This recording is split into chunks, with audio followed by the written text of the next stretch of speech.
एक छोटा सा गांव नवादपुरा इन दिनों भारत के आदर्श गांव का पर्याय बन चुका है। यह गांव नए भारत की वह इबारत रच रहा है जिसकी दरकार देश भर के गांवों को है। बापू के ग्राम स्वराज और पीएम नरेंद्र मोदी के सपनों के आत्मनिर्भर गांव को यहाँ साकार होते सहज ही देखा जा सकता है। गाय आधारित कृषि, कृषि आधारित उद्योग और उद्योग आधारित गांव, इसी सूत्र वाक्य से यह गांव तेजी से प्रगति के पथ पर कदम बढ़ा रहा है। एक तरफ विकास की दौड़ में आदिवासी बाहुल्य इस गांव ने चमचमाते शहरों को भी पीछे छोड़ दिया है, तो दूसरी तरफ खेती और रोजगार में कुछ ऐसे नवाचार किए जा रहे हैं जिससे गांव परंपरा और संस्कार की अपनी जड़ों की तरफ लौटने लगा है। इस आमूल चूल बदलाव के पीछे इसी गांव के एक नौजवान का जुनून और जज्बा है। आखिर यह गांव कहां बसा है और उसमें कौन कौन सी खूबियां हैं? इस गांव में आखिर ऐसा क्या है जो दूसरे गांवों से हटकर है? आपको यह जानने की उत्सुकता बढ़ गई होगी, तो आइए आपको लेकर चलते हैं नवादपुरा गांव।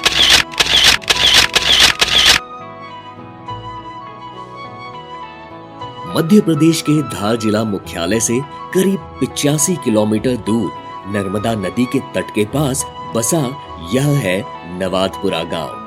करीब 1200 की आबादी वाला यह गांव आदिवासी आबादी बाहुल्य है। बीते करीब एक दशक से शुरू हुआ गांव के विकास का सफर अब तेजी से अपने चरम की तरफ बढ़ रहा है। यह गांव देश भर में गौ पर्यटन के लिए अपनी नई पहचान बना चुका है। 22 एकड़ में एक ऐसी गौशाला तैयार की गई है जो नायाब मिसाल साबित हो रही है। सरकार ने जो पैसा गौशाला बनाने के लिए दिया था, उससे दोगुना धन ग्रामीणों ने अपनी जेब से मिलाकर गौशाला को चित्ताकर्षक रूप दिया है। ऐसी भव्य, सर्व सुविधा युक्त और साफ सुथरी गौशाला को देखकर हर कोई दांतों तले उंगली दबा लेता है। किसी भव्य मंदिर की तरह गौ सेवा धाम के रूप में इसे सुसज्जित किया गया है। रंग बिरंगी रोशनी से जगमगाते झूमर देखकर इसकी शान का अंदाजा सहज ही लगाया जा सकता है। साफ सफाई और गायों के लिए पीने के पानी का बेहतरीन इंतजाम है। गाय के गोबर और गोमूत्र से तमाम तरह के उत्पाद तैयार कर जैविक खेती को बढ़ावा दिया जा रहा है। आसपास के कई किसानों को गोबर और गोमूत्र से जैविक कीटनाशक और खाद बनाने की ट्रेनिंग दी जा रही है। मकसद है गौशाला के जरिए किसानों को आत्मनिर्भर बनाया जाए। गौशाला को बनाने के लिए हमने इस जन सहयोग से कुछ पैसा जुटा के, परंतु शासन का बहुत बड़ा सहयोग मिला हमें, उसके साथ कुछ जन सहयोग जुटा के हमने इसे ये भव्यता रूप दी। यहाँ एक बहुत बड़ा चरागाह बनाया, एक राधे कृष्ण मंदिर बनाया है जिससे लोग आध्यात्मिक रूप से यहाँ जुड़े। एक जैविक खेती सीखने के लिए छोटी सी प्रयोगशाला बनाई है जिससे कोई भी किसान आके यहाँ आके जैविक खेती सीख सकता है। और इसका पूरा रूप ऐसा दिया है कि गर्मी, ठंड या बारिश का किसी भी प्रकार से गायों को कोई असर ना हो, तथा ऐसी व्यवस्था की है कि यहाँ स्वच्छता बनी रहे। इस गौशाला का नाम सांवरिया गौ सेवा धाम रखा गया है। परिसर में ही राधा कृष्ण मंदिर बनाया गया है। गायों की सुविधा के लिए पंखे लगाए गए हैं। परिसर में हरियाली के लिए सघन वृक्षारोपण किया गया है। गायों के लिए ग्रास लैंड तैयार की गई है। इस चारागाह में खास नस्ल का चारा उगाया जाता है। स्प्रिंकलर से पानी दिया जाता है जिससे यह घास हरी भरी बनी हुई है। फलदार वृक्ष लगाए गए हैं। गौशाला में नवग्रह नक्षत्र वाटिका तैयार की गई है जिसमें 9 ग्रह, 12 राशि और 27 नक्षत्रों के अनुकूल पौधों का रोपण किया गया है। इन पौधों का पूजन भी किया जाता है। गांव का यह संस्कार पर्यावरण संरक्षण एवं भारतीय संस्कृति के अनुरूप एक अग्रणी कदम है। गौशाला को आत्मनिर्भर बनाने के उद्देश्य से गोबर और गौमूत्र से बने उत्पादों और फलों को बेचकर यहाँ की देखरेख की जा सकेगी। यहाँ पर्यटकों के ठहरने के लिए मिट्टी और गाय के गोबर से मड कॉटेजेस बनाए गए हैं। यहाँ ठहरने के लिए वेबसाइट के जरिए पर्यटक ऑनलाइन बुकिंग कर सकेंगे। पर्यटक मिट्टी के बर्तनों में देसी जायके का लुत्फ ले सकेंगे। शाम ढलने के बाद वे लोक नृत्य और लोक गीतों के जरिए यहाँ की लोक संस्कृति से भी वाकिफ हो सकेंगे। गौपालन के जरिए अब पूरे गांव को स्वावलंबी बनाया जा रहा है। हमारे गांव को गोग्राम बनाने की एक स्कीम बनाई है, जिसके अंतर्गत हम सभी गांव के मिलके एक एक दो दो गायें हर घर में रखेंगे, दो दो पाँच पाँच गाय। उसका प्योर दूध यहाँ पे एक सोसाइटी में हमारी इकट्ठा होगा और वो दूध और प्रोडक्ट बन के आसपास के शहरों में बेचेंगे, जिससे किसानों की भी आय दोगुना होगी। घर पे गाय होने से किसान जैविक खेती करेगा, जैविक ग्राम बनेगा, गोग्राम बनेगा, गोकुल बनेगा ये गाँव। गांव में जैविक खेती की शुरुआत हो गई है।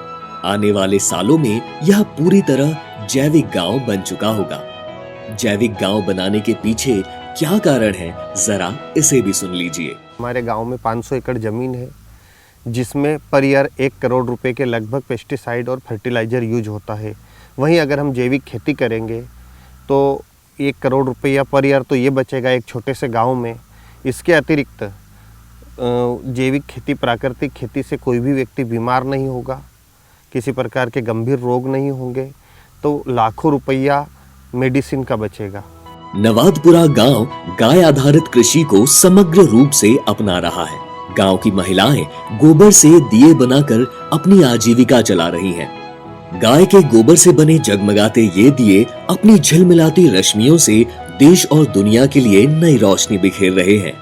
और ये हमारे जीवन में रोशन कर दिया, और इनको बेचेंगे तो हमारे पैसा आएंगे, और धंधा भी हमको धूप में नहीं जाना पड़ेगा, घर बैठे बैठे बेचेंगे। नवादपुरा भारत की प्राचीन गाय आधारित कृषि पद्धति को अपनाने के साथ शिक्षा, स्वास्थ्य, स्वच्छता, बेटी बचाओ, महिला सशक्तिकरण, सामाजिक समरसता सहित कई बिंदुओं पर अग्रणी है। अब जरा इस गांव की खूबसूरती को भी एक बार देख लीजिए। गांव की भीतरी सड़कें किसी बड़े शहर की तरह दिखाई दे रही हैं। पक्की सड़कें, पेवर ब्लॉक, दोनों तरफ हरे भरे पेड़ पौधे, कचरा पेटी, बाग बगीचे और दीवारों पर लिखे गए स्लोगन। यहाँ सुबह शाम सड़कों की समुचित साफ सफाई के साथ लोगों की जीवन शैली में स्वच्छता के जो बीज बोए गए हैं, उससे गांव की सीरत और सूरत दोनों ही बदल गई है। पहले बाहर जाते थे, मतलब शौचालय के लिए। अभी घर है, अपन लेटरिन बाथरूम, गंदगी नहीं है, बीमार नहीं होते।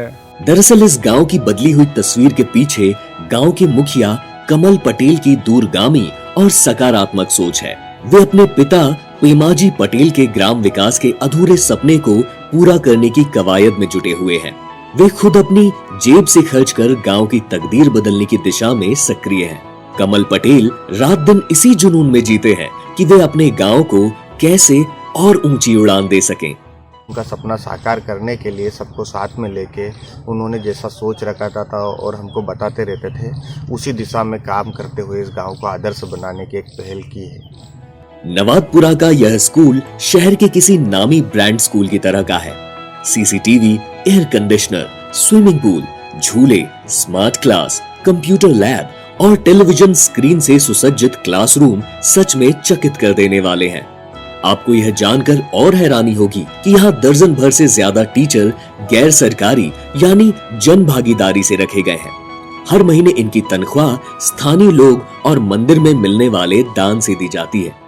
यहीं पे हमें जन सहयोग की ओर से, शौर्य फाउंडेशन की ओर से सैलरी भी प्राप्त हुई। हमें बच्चों को पढ़ाने का मौका मिला। हमारी जो एक्सरसाइज है, हम जिस काम के काबिल है वो हमें करने का मौका मिला। फिर मैं इन गाँव के लोगों को भी शुक्रिया अदा करती हूँ कि जिन्होंने हमें सैलरी दी और बच्चों को पढ़ाने का कुछ नया अवसर मिला। पहले जो बच्चे स्कूल जाते थे निसरपुर या कुक्सी प्राइवेट स्कूल में, उन पे प्रति बच्चों पे 40,000 का खर्च आता था, है ना। और आने जाने का भी वो जोखिम रहता था उनके लिए। पढ़ाई वहाँ से सर 10 गुना अच्छी पढ़ाई हो रही, मान के चलो कि ये 100% अच्छी पढ़ाई हो रही यहाँ पे। जो शिक्षा कुक्सी और अन्य बड़े स्कूलों में दी जाती है, प्राइवेट स्कूलों में, वो ही शिक्षा हमने यहाँ स्थापित करने का पूरा प्रयास किया है। आज एक अभिभावक का 40,000 रुपया अगर बचता है तो 80 बच्चों के हिसाब से 32 लाख रुपए पर साल नवादपुरा ग्राम का बच रहा है। यही आत्मनिर्भर भारत, आत्मनिर्भर ग्राम है।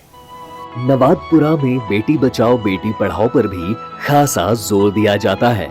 पड़ोसी कस्बे में हाई स्कूल होने की वजह से बेटियों को स्कूल छुड़वाने की नौबत आ गई थी।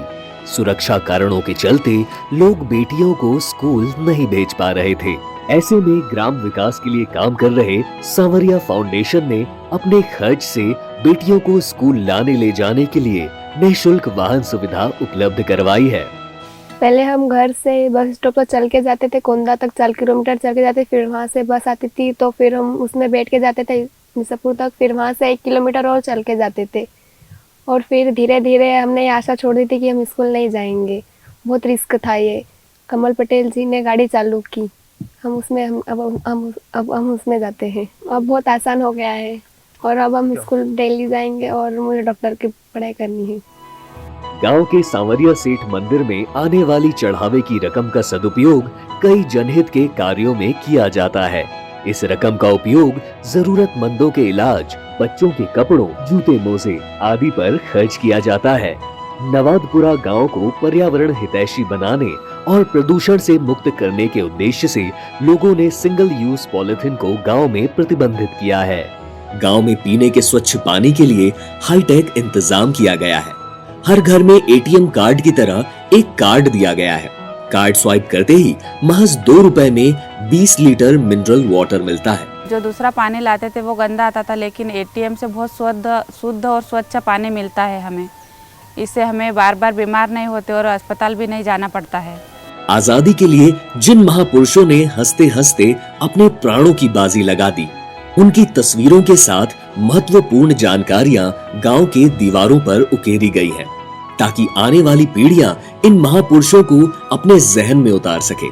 विशेष अवसरों पर गांव के लोग किसी धार्मिक आयोजन की तरह फूल मालाएं पहनाकर इनकी आरती भी उतारते हैं।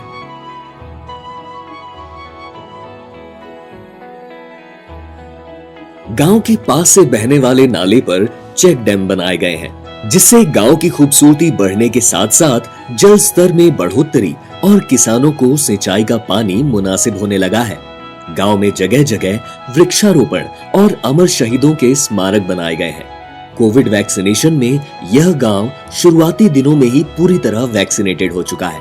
एक समय में यहाँ अवैध शराब का कारोबार होता था और लोग जमकर शराब पीते थे, लेकिन आज यह गांव पूरी तरह से शराब मुक्त हो चुका है। आदर्श गांव नवादपुरा पूरे देश में एक ऐसी नजीर बनकर उभर रहा है, जहां सरकारी योजनाओं के साथ कमल पटेल जैसे ऊर्जावान युवक के जुनून, जज्बे और जन भागीदारी से एक नायाब पहल हुई है। इस गांव ने दिखा दिया है कि सपने सिर्फ आंखों में ही नहीं पलते, वे दृढ़ इच्छा शक्ति, प्रतिबद्धता और मेहनत से जमीन पर भी उकेरे जा सकते हैं। नवादपुरा में गांव के लोगों ने आदर्श उदाहरण प्रस्तुत करते हुए अपने सरपंच को निर्विरोध चुना है।